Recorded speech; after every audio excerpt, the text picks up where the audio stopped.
Kwa majina naitwa Leonia Bernard, nafanya biashara ndogo ndogo hapa Msufini. Ndio, nifanya biashara hapa Msufini, biashara ndogo ndogo, matunda na kadhalika na vitu vingine vingine. Ndio, nimepata mkopo wa wafanya biashara, nichukua kiasi cha shilingi milioni 2 na marejesho yake ni kila mwezi 170,000. Ndio, tumenufaika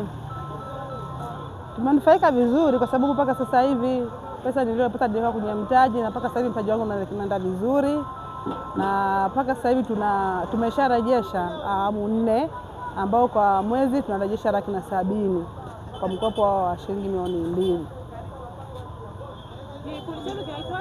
Kikundi kinaitwa Nyaronga, ambao tuko watu 6. Kila mtu anafanya biashara yake. Ndio. Wewe unafanya biashara gani?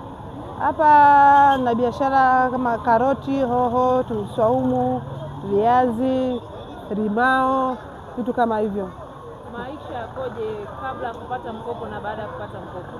Maisha kabla ya kupata mkopo kwa kweli nilikuwa na maisha magumu sana kwa sababu sikuwa na mtaji, na baada ya kupata huo mkopo niliweka mtaji mezani, mpaka sasa hivi niko vizuri, naendelea vizuri na biashara yangu, na marejesho kama kawaida, ikifika mwezi narejesha. Ndio. Labda changamoto ni ipi? Changamoto zipo. Changamoto hazikosekani, zipo. Unaweza kufika muda huo wa kurejesha bado hujakamilisha ile pesa, lakini unapambana, hatimaye bado unafanikiwa na kuweza kurejesha. Ndio. Labda unawashauri nini wanawake wenzako ambao wanaogopa kukopa mikopo hii ya 10% ambayo inatolewa na serikali? Wanawake wenzangu nawashauri kwamba hii mikopo ya 10% ni mizuri, imetunufaisha. Kama mimi hapa imenisaidia mpaka sasa hivi niko vizuri. Kwa hiyo wanawake wenzangu, kama mna changamoto ya mtaji, mnaweza mkachukua hiyo pesa na ukajiendeleza vizuri, maisha yakawa mazuri zaidi.